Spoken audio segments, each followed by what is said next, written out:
안녕하십니까. 10월 11일 수요일 오전 11시를 넘겼습니다. 지난 주일에 이재명 대표에 대한 이 세 가지 범죄 피의 사실에 대해서 서울중앙지법의 유창훈 부장판사라는 이가 이 구속영장을 청구에 대해서 기각하였습니다. 그 이후에 벌어지고 있는 일 여러분 아마 뉴스를 통해서 잘 보셨을 것입니다. 이재명 대표와 민주당 강경파들은 물론이고 강경파가 아닌 의원들도 이거 이제 이렇게 되면 이재명은 살아났다.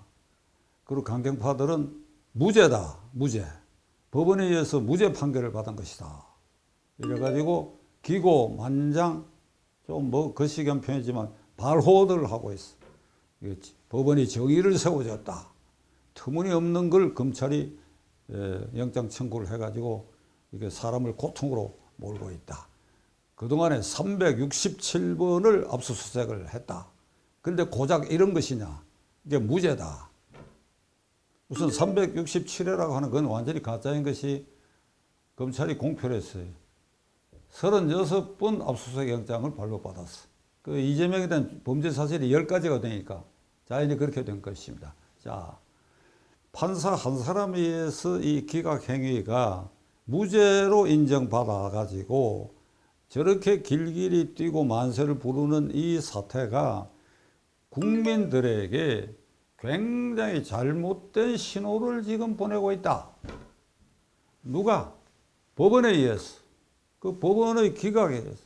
그리고 그 기각의 등 위에 타가지고 이재명과 민주당 강경파들이 이게 국민들을 오도하고 있다.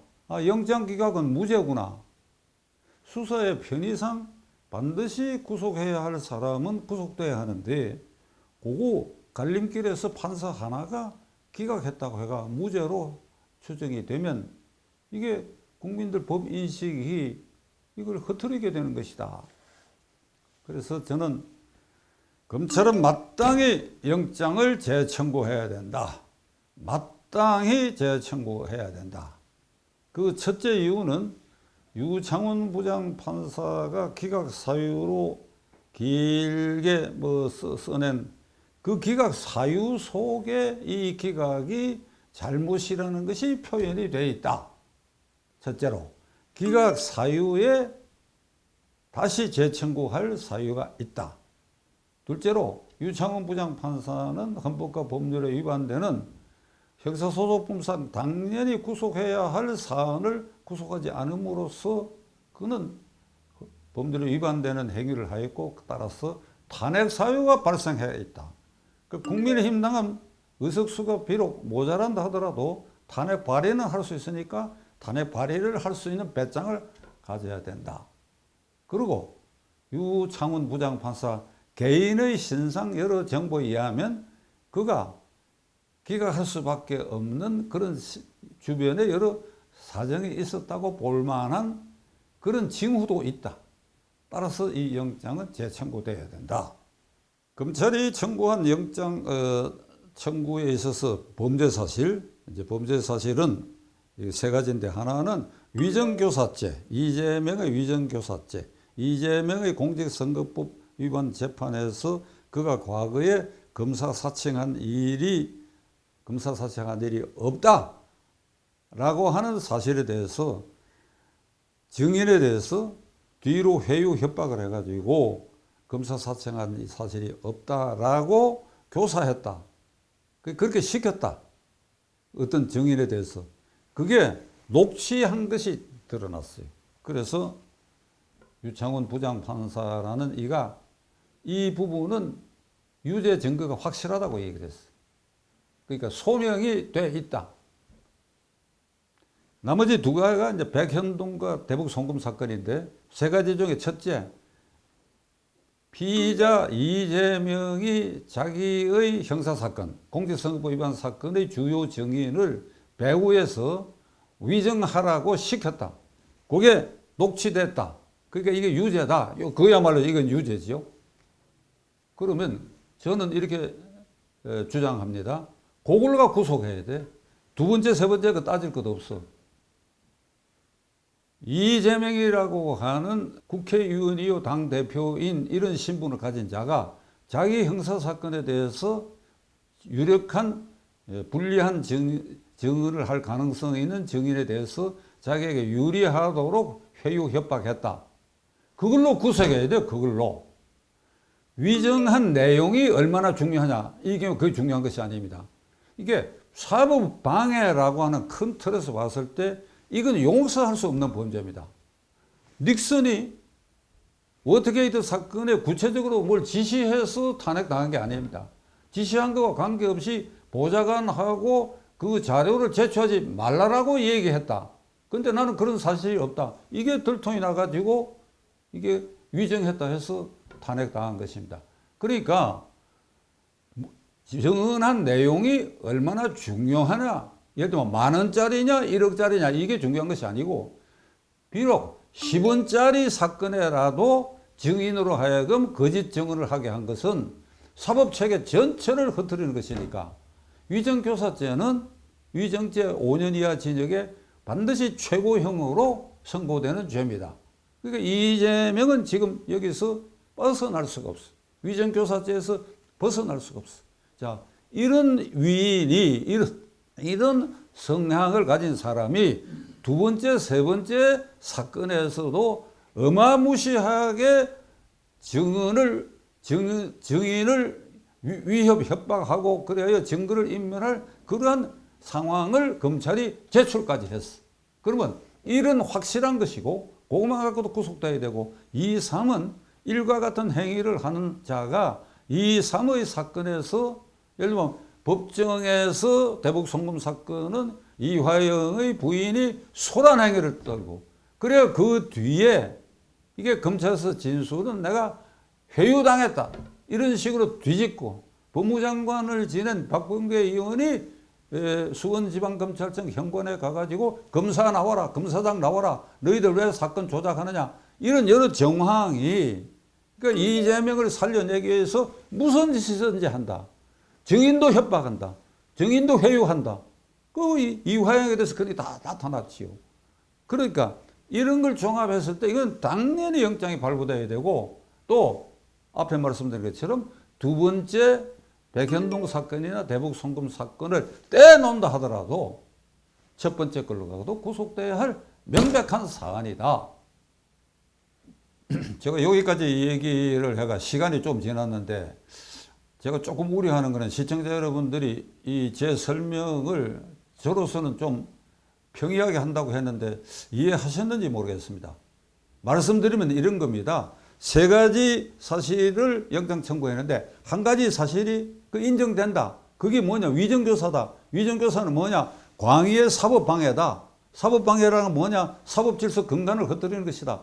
유무죄 판단의 근본을 흩뜨리는 것이다. 그러니까 이것만 갖고도 구속해야 된다. 이겁니다.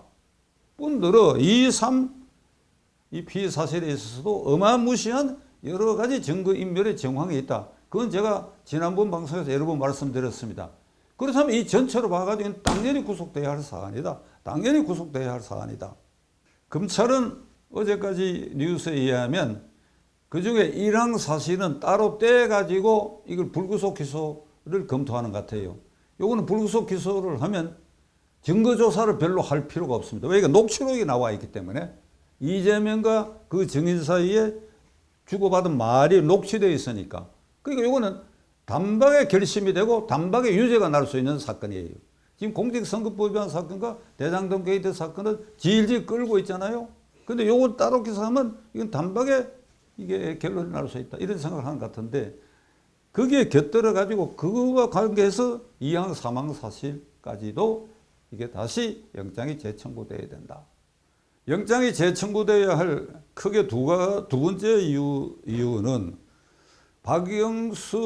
박근혜 전 대통령 부정비리 사건의 특별조사를 담당했던 특별검사 박영수, 그 박영수에 대해서 김만배와 결탁된 50억 클럽, 그것도 이재명하고도 상관관계가 있죠. 그 구속영장 청구했는데 기각이 됐습니다. 그게 누가 기각했냐? 바로 이 유창훈이야. 바로 이재명을 기각했던 유창훈이야. 유창훈 부장판사가 기각했어. 그리고 한 달 뒤에 다시 재청구했는데 그런 다른 부장판사에서 영장이 발부됐다. 그러니까 유창훈은 그러니까 박영수 50억 클럽 사건에 관한 것도 기각했고 이번에 이재명 사건도 기각했다. 거꾸로 제가 여러분들에게 이렇게 한번 묻고자 합니다. 이번에 이재명에 대한 이 구속영장 기각됨으로써 가장 혜택을 본 사람이 누구냐 이걸 따져봐야 됩니다. 그건 물론 첫째로 이재명이죠. 펄펄 지금 뛰고 있잖아요. 자기는 무죄라고.